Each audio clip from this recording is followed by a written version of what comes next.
Espiritismo desvenda os grandes enigmas da vida. De onde venho? Para onde vou? O que acontece após a morte?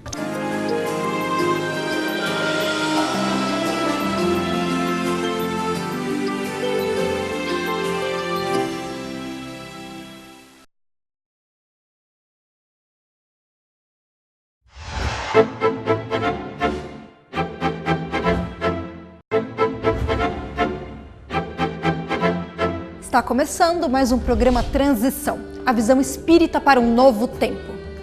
O tema de hoje é a relação entre pais e filhos. Relação esta que pode nos oferecer amor e entendimento ou grandes desafios. O projeto de reencarnação feito pelo espírito pode explicar os desentendimentos entre pais e filhos? Vamos ver o que a doutrina espírita tem a dizer sobre isso. Todo desejo, todo pensamento gera uma corrente mental. E onde há corrente mental, há associação. Por isso as almas se associam segundo leis divinas e imutáveis. Nós sempre atraímos as pessoas e as circunstâncias que se afinizam com o nosso modo de ser, com o nosso modo de sentir, com o nosso modo de pensar. Considerando isso, é correto dizer que todos nós escolhemos os nossos pais. Porque nós temos os pais adequados à nossa afinidade, adequados ao nosso momento atual de pensamento e de sentimento, ainda que inconsciente. Quer esses pais representem uma dádiva, quer representem eles um desafio para a nossa vida. Portanto, na visão espírita, é o reencontro de antigos personagens que já se conhecem há muito tempo. Na maior parte das vezes, são espíritos que já tivemos vínculos, os familiares que se encontram na atual encarnação. Eles poderiam ser, no passado, primos, amigos, ter uma relação de empregado-empregador. Está escrito no Evangelho segundo o Espiritismo que essas almas simpáticas se encontram e no meio delas nascem também aqueles espíritos com grandes diferenças.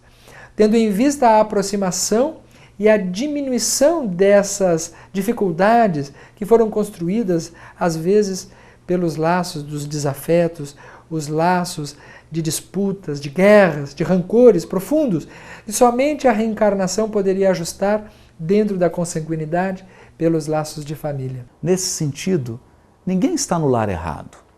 Ninguém tem pais inadequados. Ninguém tem pai ou a mãe por acaso. Há sempre razões profundas que muitas vezes nós não podemos compreender, mas que estão em absoluta harmonia com as leis divinas. Deus é justo, mas é misericordioso também. Ele nunca dá um peso que seja superior à capacidade do espírito de conduzir esse peso.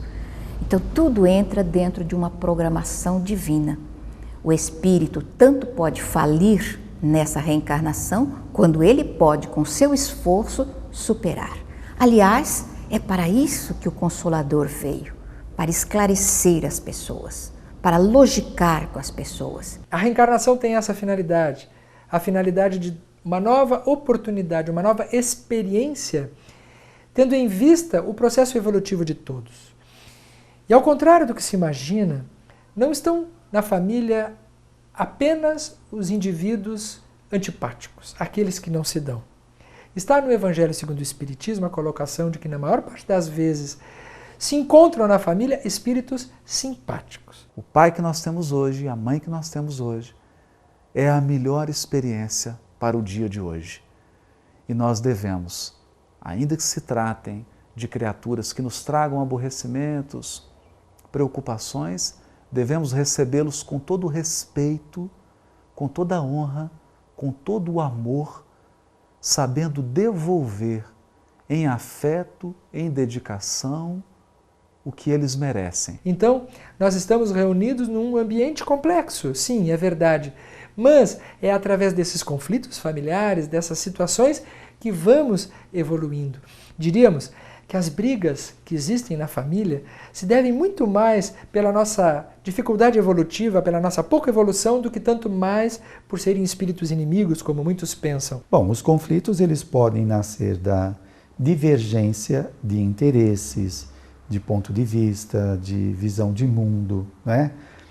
Os pais, alguns infelizmente, apesar de ter uma certa idade, ainda continuam arraigados nas suas experiências de adolescentes, no seu tempo, e é muito comum os pais dizerem isso, no meu tempo, não é? Parece que só existiu aquele tempo bom, não existe mais nada de interessante.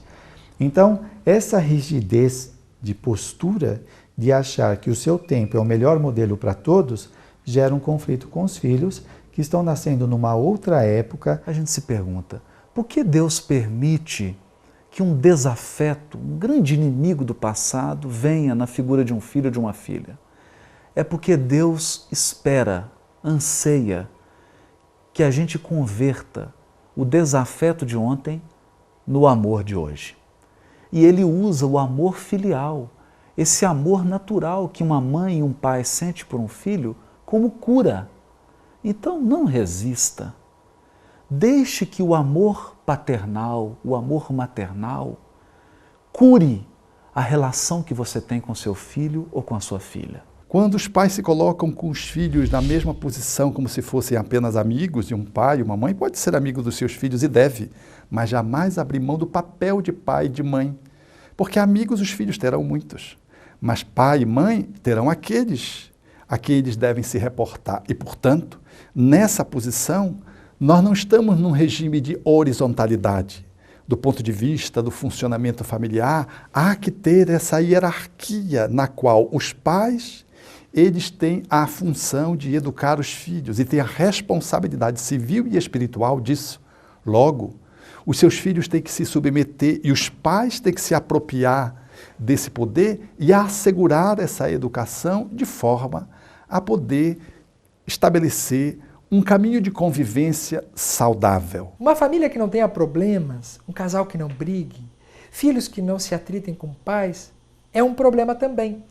Porque é muito frequente nós encontrarmos algumas situações onde aparentemente existe uma paz. Só que por trás daquela paz existem dificuldades que não são apresentadas, não são dirimidas, não são tratadas. E por conta disso surge uma estagnação no processo de crescimento. Diríamos que uma família que briga unida permanece unida.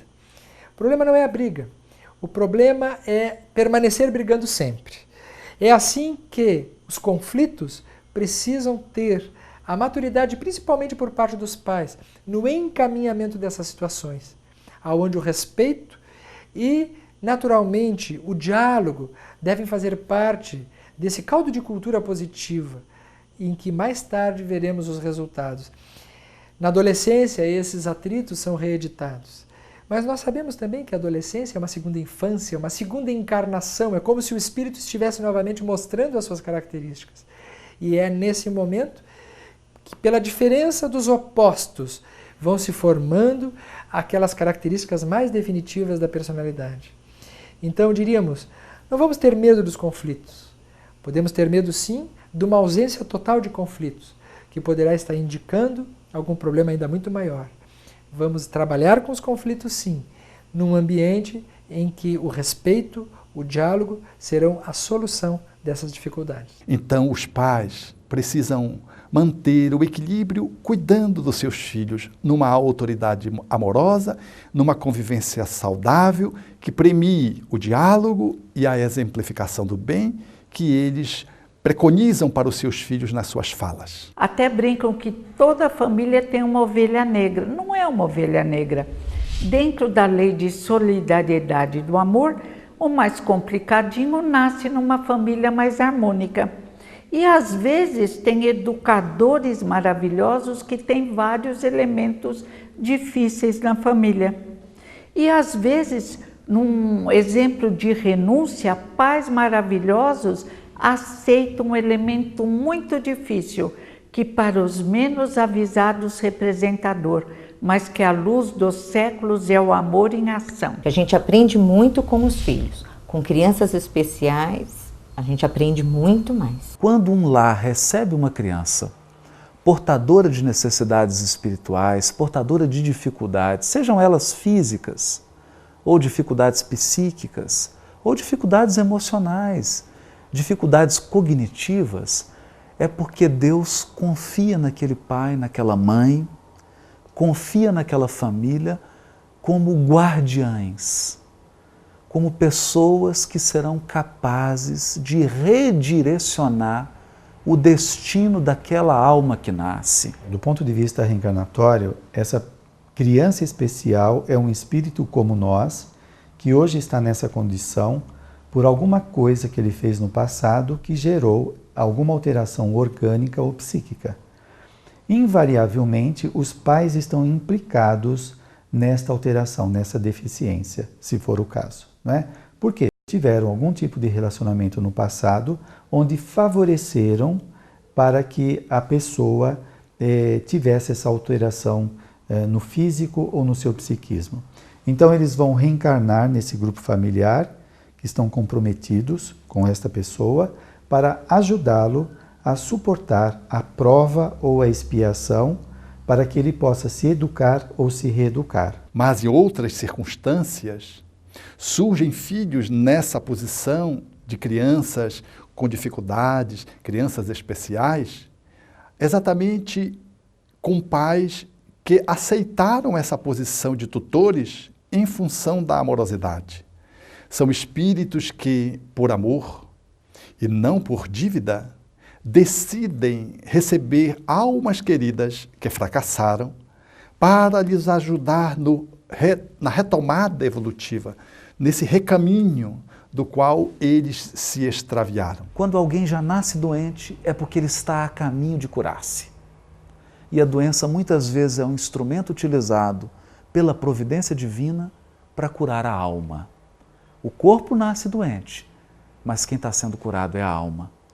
E os pais, a família, são indispensáveis nesse processo, são preparados, recebem um amparo muito especial da espiritualidade, recebem um reforço espiritual, porque Deus e os amigos espirituais sabem que aquela família precisa, que a tarefa deles é muito importante. E numa próxima existência, provavelmente ele já vem com o corpo, por exemplo, numa condição mais favorável. E há também pais que recebem espíritos especiais, mas que trazem competências, genialidades, aptidões incomuns porque estão acima da média. São crianças que estão acima da média no campo da emocionalidade, da inteligência emocional, inteligência intelectual, inteligência musical, inteligência artística, inteligência matemática. Crianças que trazem algum tipo de genialidade, os pais também se beneficiam, porque tem que lidar com uma criança incomum, que requer também habilidades que eles habitualmente não têm. Então, os filhos especiais, sejam os deficientes, seja aqueles que são excepcionais porque estão acima da média, ambos representam para os seus educadores, professores, pais, tutores, desafios ao processo do crescimento. Que a missão que foi confiada é uma missão muito especial e se ela for cumprida com dignidade, se ela for cumprida de forma amorosa e responsável, esses espíritos, esses pais, esses familiares sairão dessa vida numa condição muito melhor. Se relacionar pode ser um desafio até mesmo nas famílias. Busque levar a paz para dentro da sua casa, pois é o lugar ideal para exercitar atitudes e valores que podem nos transformar em pessoas melhores. O programa de hoje fica por aqui. Te encontro no próximo Transição. Tchau!